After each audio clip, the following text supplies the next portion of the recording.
The second point, the second door. The second door is the couple. The couple. There are also those who have become single due to divorce or the passing of a spouse, and they might think, oh, I have no way now. But you should pray for this aspect, so that your children who are of marriageable age can hear it. So, regarding the couple, I wonder if this can happen these days. Wives, submit to your husbands as to the Lord. Suddenly, this should be heard joyfully. Everyone. Yes, God blesses the family through the one He has anointed as the head. But these days, since everyone goes to work together and earns money together, and as they share and divide all the tasks, the old ways are gone, and respect for each other disappears. So, they say their husband is like their son. I have 3 sons at home. The eldest son has the hardest time. I've heard people say this. So it shouldn't be that the husband becomes like a son. Everyone. The Lord said the husband is the head of the household. So since he is the head of the household, what should you do? You should treat him as you would the Lord. God didn't compare it to anything else. He didn't say anything else about how to treat your husband. Just to treat him as you would the Lord. Sometimes when my husband is having a hard time, I react like this. Unable to speak. Then I end up bumping into something somewhere. Then when I'm in pain and feeling irritated with my husband, unable to speak to him and holding it in at that very moment, the first thing God always tells me is this. Do it as if you are doing it for me. Oh, it's so unfair. Do you speak to my husband too, God? Why do you only talk to me? Tell my husband to love me as he loves his own body. Why don't you tell my husband and only tell me? Why do you only tell me to do it as if for the Lord? But when I really tried to keep that, I cried a lot because there are so many things that feel unfair. That's because in my mind, I feel like I'm losing out. So it feels very unfair. Without thinking, I'm losing out. Love is patient and enduring. And after getting married and making a lifelong commitment, we keep calculating, don't we? Right? If you think about it, I mentioned it to my husband yesterday too. He's flipping through the channels with the remote and I'm carrying 20 kilograms of rice upstairs. Living like this, you can imagine how much I feel wronged. Right? My husband has never done anything in the kitchen, so living with such a husband, you can imagine how difficult it is for me. But God always gives me words, and none of the other words matter. Just follow this word, as if it was spoken to me. So, this is how I came to this point, but this is about my family, and it's the same for you all. You should honor your husband, just as you honor your father. All of this is relative. When you show respect, you will receive respect in return. Therefore, I encourage everyone in the household to use formal language with each other. I told the team here today at the temple that no one should use informal language, but I didn't intend to talk about this today. I had planned to share this a few weeks ago, but couldn't. However, when we use formal language with each other, there are words that do not cross the line in this manner of speaking. Such words are not spoken and are handled carefully, so we should respect each other from the heart first, because it's not enough to respect only with words. Have you eaten today? It's not about asking. Confrontationally, have you eaten today? As Jesus said, these all unclean things come from the heart.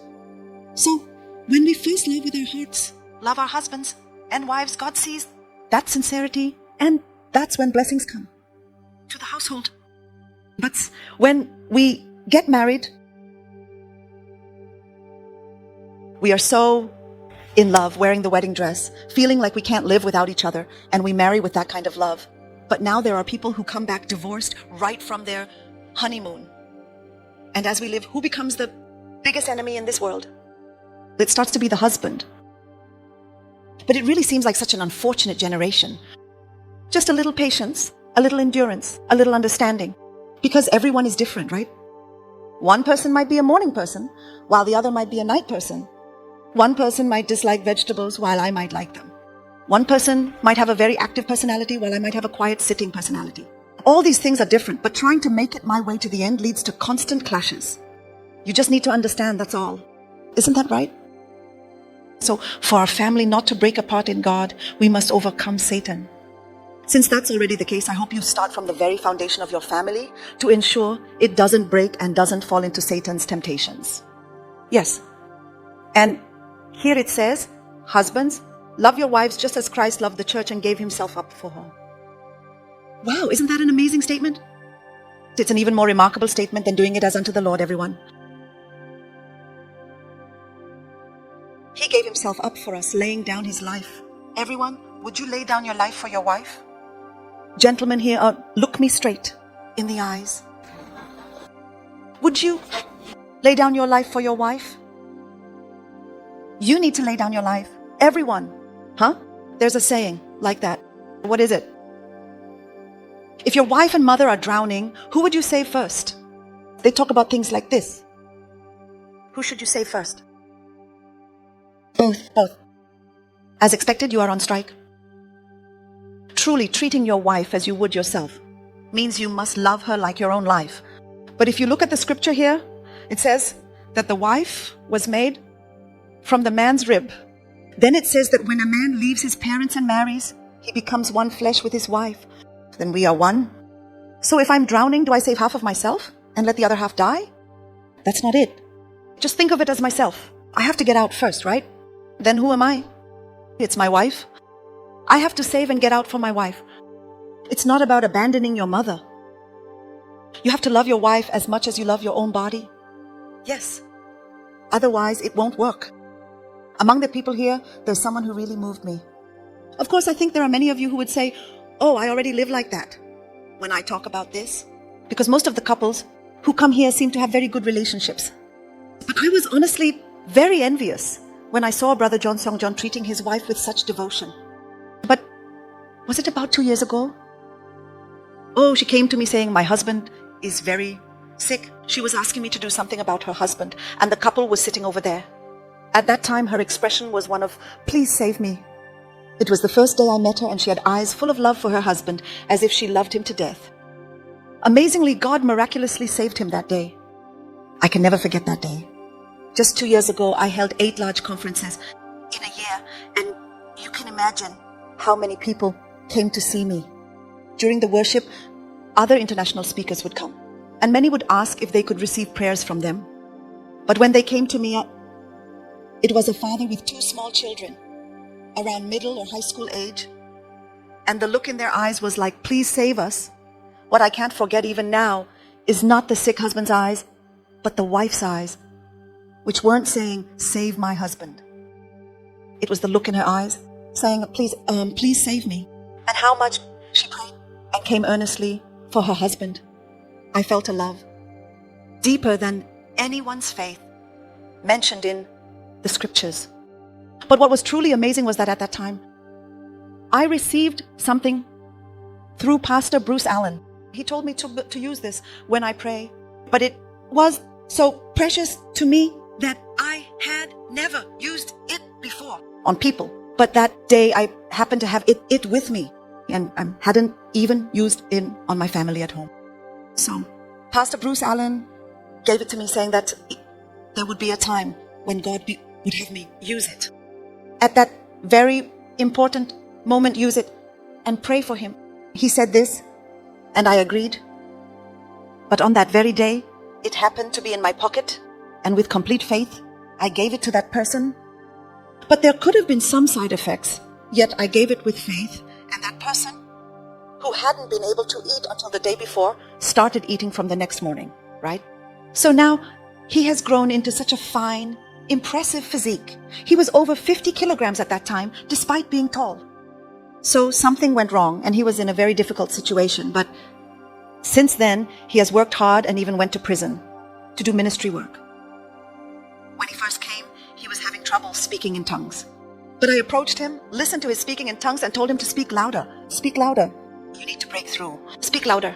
By continuously guiding him, now he stands on his own, proclaiming loudly. His spirit has come alive. So I really think that the love between this couple ultimately built this family. That's how much a couple is like 2 halves. Each other. It's really important. If you listen to the reasons, there's no couple without a story. There's no couple without a story. Everyone faces situations where living together becomes difficult. They all hate each other, are jealous of each other, and have a hard time because of all the things they do in-laws. But when they look to their children and to God and do as He says, victory will come. Everyone. So I truly believe that when God tells husbands to love their wives as Christ loved the church and gave himself up for it, loving them as their own lives, then these families will not break apart. I hope you consider this word very important. You've all seen the words below. And now, one more thing about the children. Children are really important. Some of us may not have children, but some do. When it comes to children, if I go to someone for counseling, I can talk for over 2 hours about how to raise children. Children, everyone.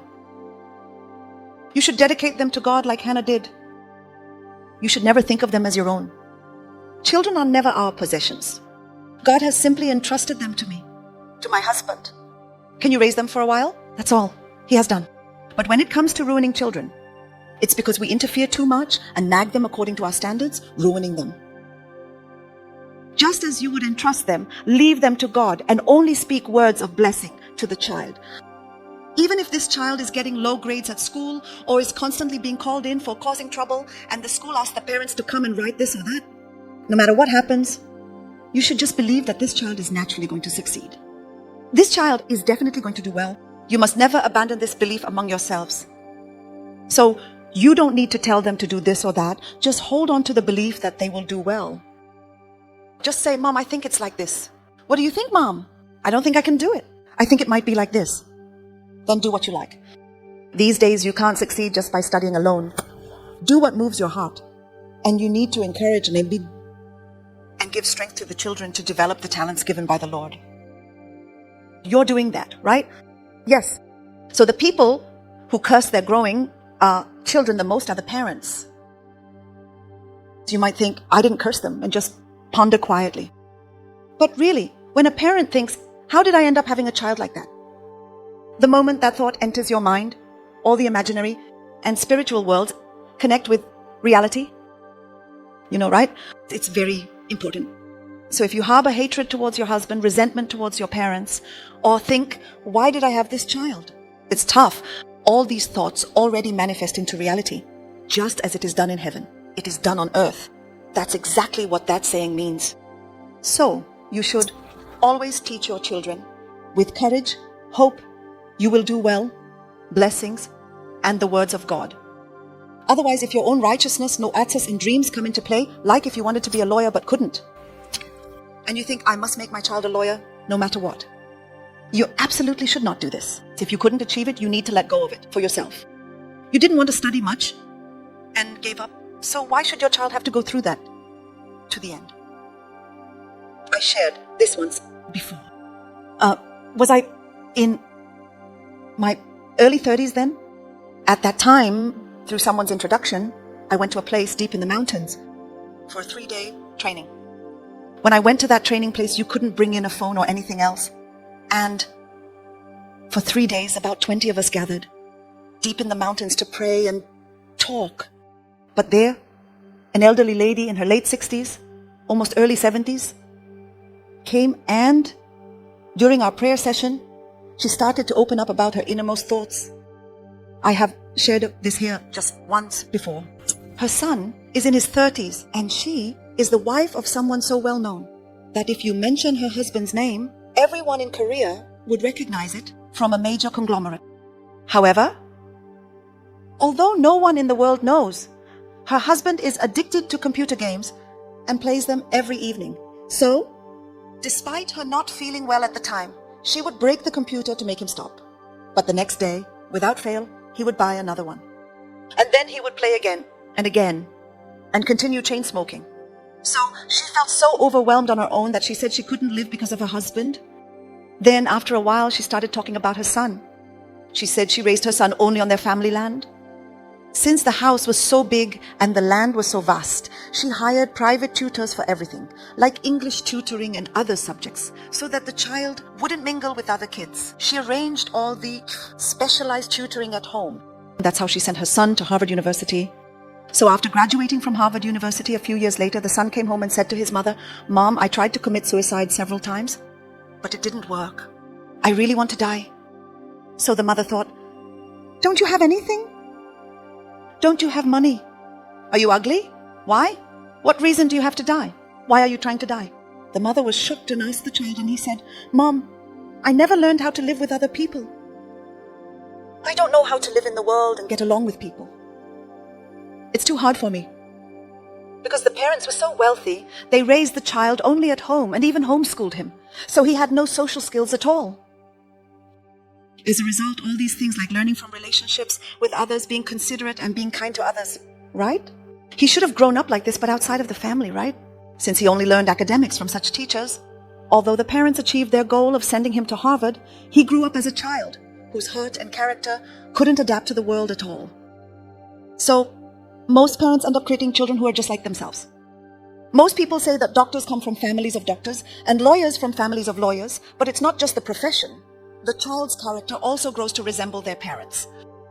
But the most crucial time for this child is from the age of 1 until almost graduating elementary school, as the world they see is entirely the world they need to learn from. That world is the world where they look up to their parents. Even though there are only a few kids at school, and of course they are influenced a lot at school these days when they come home and say, Mom, today I had this and that happened with the kids. The mom teaches them, "Oh, you shouldn't do it like that. You should do it this way." And so on. And they see how their mom and dad live. "Oh, this is how my dad does things." Then they think, the way my dad lives is something I should emulate and learn from. This is how they learn. So their character is fully developed by that time. And when they go to middle school, they grow a bit more, start hanging out with friends, and enter a different world. But the child observes and learns from what their dad does all day. "Oh, this is how my dad does things. Oh, this is how my mom does things. My mom respects my dad. My mom gets along really well with my dad. My dad hits my mom every day. My dad drinks and comes home at least 3 times a week." The child naturally absorbs this from a young age. So when they grow older and become middle or high school students who can communicate, the dad might say, "Why aren't you doing things properly? Why is your studying like this? Why are your grades like this?" When this happens, since the kids are older, what do? Take care of yourself first. That's how it turns out. At that point, even if you try to manage the kids, you've reached a limit where you can't. So we need to show these children from a young age how to live according to the Lord's word. We should demonstrate it ourselves, but instead we just keep saying, "Believe in God, believe in God, believe in God." While when we eat and talk with them, we say, "Hey, why did you lose to them? Why do you have to act like that towards them? Hey, instead of doing that, you should do it this way." Calculating everything in the world so that you don't suffer any losses and instilling this mindset firmly. Then when the children grow up, you wonder at home, "I didn't raise them like that, so why are they so rude?" That's exactly how it turns out. But all of this is because we already educated the children that way when they were young. So, how did I end up raising a child like that? But that's a reflection of yourself. Children are. Therefore, as stewards of God, we really need to kneel and ask God how we should raise this child. Otherwise, we end up raising children who harm their parents or who go out into the world without fear. These days, when people in their 30s go out and do terrible things, they interview those around them on the news. Then people say, "Oh, I really didn't know they were like that. They were so good to their parents. She's so nice to her friends, and I can't understand how she can be like that." We hear this kind of talk a lot. So at home, they don't know. But inside, there's a latent evil, anger, and wickedness growing within this child. So even if the child's stature is small, the evil Satan within them grows 2 feet taller, and that anger explodes in indiscriminate violence. They can't do it to their family, so they go outside. This is what we call home education. So home education isn't something that can be achieved with money alone, and when there's a lot of money, children can become very arrogant. That's why we need to engage in home education truly within God, communicating and conversing with the child. When there is a lack of communication, children often harbor fear, anger, and sadness in their hearts, looking for any outlet to express these feelings. If the parents do not become the channel for this communication, there's no one to guide them properly, because friends tend to gather with those who are similar to them.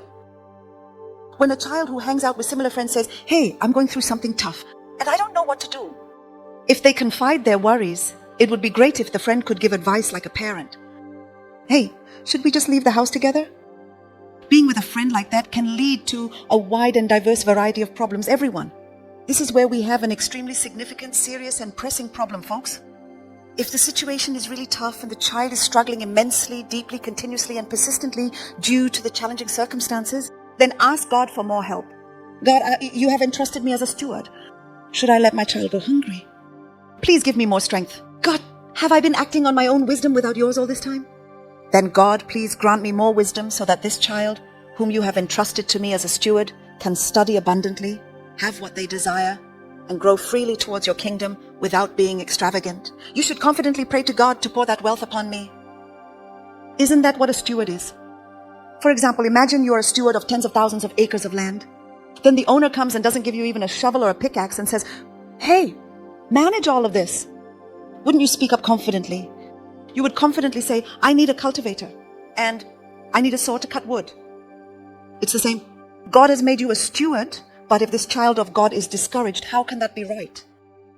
Grant me the resources to confidently raise this child. And if, for example, this child wants to go to art school, God, art school costs a lot of money. So the child says, "Mom, I want to draw and go to art school." What are you talking about? Given our current situation, how can you go to art school? You shouldn't say things like that.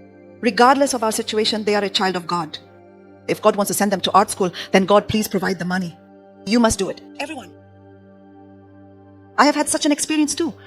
When I was at the crossroads of deciding whether to send this child to study abroad, I had no money at all. At that time, I spoke to God. God, you gave me stewardship over this child. I need to send them to study abroad now, but I have no money at all. If God provides the funds to send them abroad within 3 months, then I will send them. And God provided more money than was needed to send them abroad within 3 months. That's how they were able to study abroad. So we should not live according to our own ways. So we need to live according to God's way. And we need to raise our children according to God's way. Then there is nothing difficult. We've already given all our burdens to Jesus. What is there to be difficult about? Ask, receive, and pass it on as it is. That's what we are supposed to do.